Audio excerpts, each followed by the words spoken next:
বন্ধুরা কেমন আছেন? আশা করছি ভালোই আছেন। তো ভিডিওটা শুরু করার আগে আপনাদের কাছে একটাই রিকোয়েস্ট, আপনারা চ্যানেলটা সাবস্ক্রাইব করে দিন।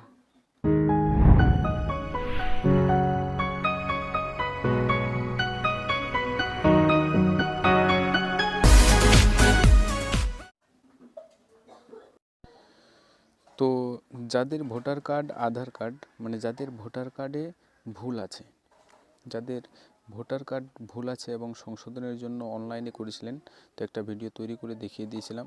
এটা অনলাইনে যারা যারা ফর্ম ফিল আপ করেছিলেন তাদের ফর্ম রিজেক্ট হয়ে গেছে, কিন্তু অফলাইনে যে 8 নম্বর ফর্মটা কীভাবে ফিল আপ করতে হবে আমরা জানি না। অনেকজন রিকোয়েস্ট করলো, তার জন্য আমি এই ভিডিওটা তৈরি করলাম। তো ভিডিওটা যদি ভালো লাগে তাহলে সাবস্ক্রাইব করে দেবেন ভাই। তো আপনার কাছে অনুরোধ, প্লিজ একটা সাবস্ক্রাইব করে দিন। আপনার সাবস্ক্রাইবের জন্য আমাদের জীবনটা অনেক সফল হতে পারে, আবার আপনার সাবস্ক্রাইব না করলে আমাদের জীবন খুব বেহালও হয়ে যেতে পারে। তো প্লিজ একবার সাবস্ক্রাইব করে দিন। তো ফার্স্ট টাইম শুরু করছি। দেখেন এখানে বলছে ভারতের নির্বাচন কমিশন নিদর্শন 8, ঠিক আছে। এখানে 8 নম্বর ফর্ম যেটা কিভাবে ফিল আপ করতে হবে, তো আপনাদেরকে আমি ডিটেলস বুঝিয়ে দিচ্ছি। এখানে কি লিখবেন যে প্রতি নির্বাচনী নিবন্ধীকরণ অধিকারিক বিধানসভা লোকসভা নির্বাচন ক্ষেত্র। তো এরকম আমার ইটাহার লেখা আছে, ঠিক আছে। তো আপনি এখানে কি বসাবেন, যে আপনার এখানে কি হবে, তো চলেন ভিডিওটায় দেখিয়ে দিচ্ছি কিভাবে বসাবেন। তো এটা এখানে বসাবার জন্য আপনাকে যে ভোটার লিস্ট নিউ 2000 নতুন ভোটার লিস্টের উপরে একটা নাম লেখা লেখা আছে যে আপনার বিধানসভা কোথায়, ঠিক আছে। তো দেখিয়ে দিচ্ছি কোথায় লেখা আছে। তো ভিডিওটা একটু সুইপ করছি। তো দেখেন বন্ধুরা, এখানে আমার লেখা আছে যে নির্বাচকের তথ্য 16/12/2019 অবধি 36 নম্বর ইটাহার বিধানসভা কেন্দ্র। তো আমি তার জন্য ওখানে ইটাহার বসিয়েছি। এখানে ইটাহার বসাটার মানে হচ্ছে এটাই, যে ওখানে আমার নির্বাচন কেন্দ্র ইটাহার, তার জন্য আমি ইটাহার বসিয়ে দিয়েছি, ঠিক আছে। তারপরে এখানে সাইডে দেখবেন যে সম্পূর্ণ, আর আপনাকে একটা পাসপোর্ট সাইজ ছবি লাগবে এই জায়গাটাতে। একটা আপনাকে পাসপোর্ট সাইজ ছবি লাগবে এই জায়গাটাতে। আর এই জায়গাতে কোনো ক্লিক করবেন না। দেখেন এই জায়গাতে এখানে বলেই দিয়েছে প্রাপ্তি স্বীকার নম্বর। ভিডিওটা বড় হতে পারে, কিন্তু ডিটেলস দেখে নেবেন যে প্রাপ্তি স্বীকার নম্বর, এটা অফিস কর্তৃপক্ষ, ঠিক আছে। এখানে আপনারা কেউ কিছু লিখবেন না, এটা হচ্ছে অফিসে কাজ করবে। তারপরে নেক্সটে আমি চলে আসছি। নেক্সটে আসছে, দেখেন এখানে লেখা আছে নাম। এই যে এখানে এই সাইডটাতে ক নম্বরে লেখা আছে নাম। তো আমি ফার্স্ট নেম, যেটা টাইটেলটা দেবেন না, যেরকম সাহেব, তো আমি সাহেব লিখেছি, ঠিক আছে। তারপরে নেম ইন ইংলিশ, তো ইংলিশেও আমি সাহেব লিখেছি। তারপরে পদবি, তো আমি সাহেব আলী, তো এখানে সাহেব আলী লিখেছি পদবি। সারনেম ইংলিশে লেখা আছে আলী, এটা দিলেন। দেওয়ার পর দেখেন গ নম্বরে কী লেখা আছে, গ নম্বরে নির্বাচনী তালিকায় নিবন্ধীকরণ বিবরণ, ঠিক আছে। এখানে আবার আমি ইটাহার দিয়েছি কেন, যে এই জিনিসটা আর এই জিনিসটা এক, দেখে নেন ভাই, এই জিনিসটা আর এই জিনিসটা এক। এই যে উপরে যে আমি যেটা জিনিস দিলাম, ঠিক আছে, নির্বাচনী নিবন্ধীকরণ অধিকারিক, ঠিক আছে, এটা আর এটা এক, তার জন্য আমি আবার ইটাহারই বসিয়ে দিলাম। বিধানসভা লোকসভা নির্বাচন ক্ষেত্র, এখানেও আছে বিধানসভা লোকসভা নির্বাচন ক্ষেত্র, তো আমি একই দিয়ে দিলাম, ঠিক আছে। তো ভিডিওটা দেখিয়ে দিচ্ছি গ নম্বরে কী দিবেন। এই যে গ নম্বরে নির্বাচনী তালিকার নিবন্ধীকরণ ইটাহার। তারপরে নির্বাচনী তালিকার অংশ, এখানে কি দিবেন, এখানে নির্বাচনী তালিকার অংশ, এখানে কি দিবেন।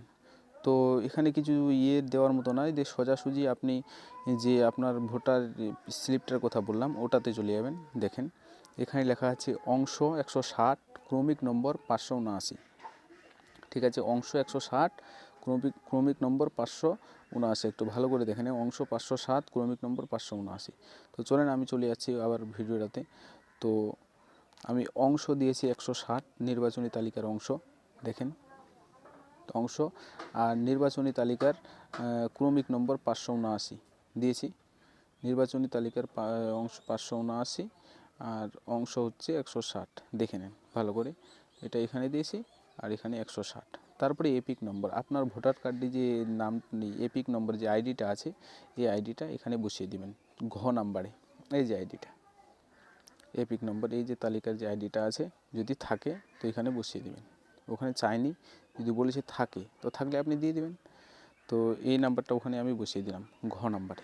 তো চলেন ভিডিওটা শুরু করছি। এই যে ঘ নাম্বারে আমি বসিয়ে দিয়েছি এপিক নাম্বার।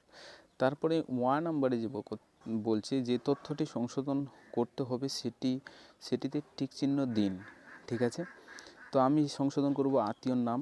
ঠিক আছে, আর জন্ম তারিখ। তো আপনি ঠিকানা সংশোধন করতে পারেন, লিঙ্গ সংশোধন করতে পারেন, এপিক নাম্বার, আত্মীয়ের ধরন, আপনার ছবি সংশোধন করতে পারেন, নাম, বয়স সব কিছু করতে পারেন এটুকু জায়গার মধ্যে। তো এখানে প্রথমে আপনি যে এখানে বাংলায় লেখা আছে, এখানে বাংলায় লেখবেন। আমি যেহেতু জন্ম তারিখ, তো জন্ম তারিখ দিয়েছি 4/2/1997। ঠিক আছে, জন্ম তারিখ।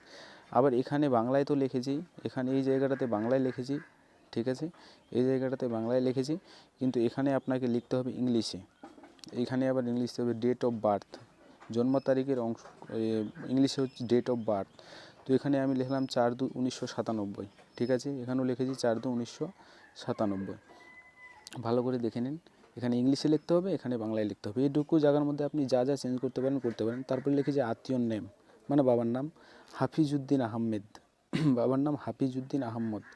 ঠিক আছে, আবার এখানে ইংলিশতে লিখেছি রিলেটিভ নেম হাফিজউদ্দিন আহমেদ।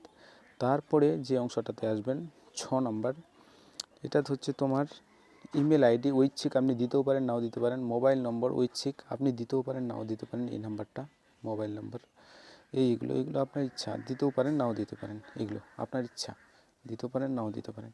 তারপরে এখানে স্থান গোপালপুর, মানে আপনি যে গ্রামে বাস করেন সেখানকার নামটা দিবেন। আর নিচে যে জায়গাটা আছে, এখানে যেদিন জমা দিবেন আপনার বিএলওকে, সেখানে ডেট তারিখটা বসিয়ে দেবেন। আর এই যে সাইডে আছে, সাইডে আপনার সিগনেচার করে দেবেন। তো ভিডিওটা ভালো লাগলে লাইক, শেয়ার, কমেন্ট এবং সাবস্ক্রাইব করতে ভুলবেন না। থ্যাংক ইউ ভাই।